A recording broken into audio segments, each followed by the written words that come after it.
Hi everyone, thank you so much for your support. ఈరోజు మనం as per Harvard research ప్రతిరోజు ఒక process follow అయితే వాళ్ళు సక్సెస్ఫుల్ పీపుల్గా టర్న్ అయ్యేందుకు ఛాన్సెస్ ఏమున్నాయి. ఇక్కడ మీరు గమనించండి, success is not all about only money. అన్ని సందర్భాల్లో అన్ని విధాలుగా మనం సక్సెస్ఫుల్ అయినప్పుడే మనం సక్సెస్ అయినట్టు లెక్క.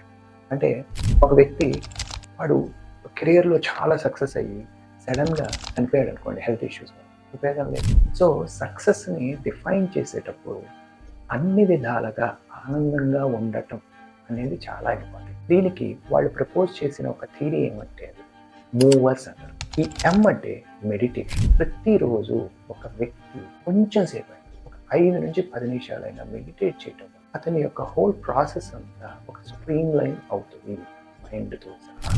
రెండోది ఆక్సిడేషన్, అంటే బ్రీతింగ్ ఎక్సర్సైజ్ చేయటం వల్ల అతని థాట్ ప్రాసెస్, అతని బాడీ ప్రాసెస్ అన్నీ కూడా బెటర్ అవుతాయి. ఇట్లాగే మూడోది విజువలైజేషన్. ఇది మీరు చాలామంది సక్సెస్ఫుల్ పీపుల్ని చూస్తే వీళ్ళు నాకు ఇది కావాలి అని బలంగా విజువలైజేషన్.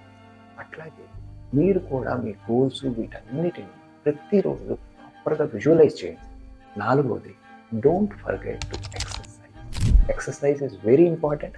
అంటే చాలా సందర్భాల్లో మనం ఏమనుకుంటాం, ఎక్సర్సైజ్ బాడీ కాదు. Exercise for body is important, exercise for mind is also important. అలాగే ఆర్ అంటే రీడింగ్ పాజిటివ్, అంటే పాజిటివ్ థింగ్స్ చదువుతూ ఉంటారు. అందుకనే మీరు చూస్తే చాలామంది సక్సెస్ఫుల్ వ్యక్తులు ఎప్పుడు బుక్స్ చదువుతారు. ఎందుకు చదువుతారు? ఆ బుక్స్లో కూడా ఎలాంటి బుక్స్ వాళ్ళు చదువుతారు అంటే పాజిటివ్గా వాళ్ళని బెస్ట్ నెక్స్ట్ స్టెప్కి తీసుకెళ్లే బుక్స్ చదువుతారు. సో ఇది కూడా చాలా ఇంపార్టెంట్. లాస్ట్ది స్క్రైబింగ్. స్క్రైబింగ్ ఇదేంటంటే మనకి ఏం వద్దో దాన్ని తీసేయటం తెలియాలి. ఒక వ్యక్తి వల్ల మన మనసు ఎంత, ఆ వ్యక్తిని ఎలిమినేట్ చేయడం. ఒక పర్టికులర్ థింగ్ మన డిస్టర్బ్ చేస్తుంది, దాన్ని ఎలిమినేట్ చేయాలి. అంటే మనకి ఏం వద్దో అది కూడా లిస్ట్ చేసుకుని వాటిని ఎలిమినేట్ చేయటం కూడా, మనకి ఏం కావాలో ఎంత ఇంపార్టెంట్, ఏం వద్దో ఏది మనకి సూట్ అవ్వట్లేదో దాన్ని ఎలిమినేట్ చేయటం కూడా, దాన్ని ప్రిపేర్ చేసుకుని ఎలిమినేట్ చేసేది ప్రాక్టీస్ చేయటం కూడా సక్సెస్ఫుల్ ప్రాక్టీసెస్లో ఒక part.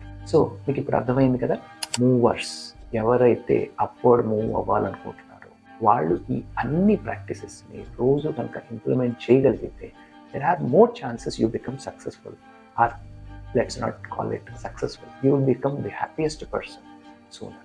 Thank you so much for watching. Don't forget to like, share, subscribe to Leapfrog Designs.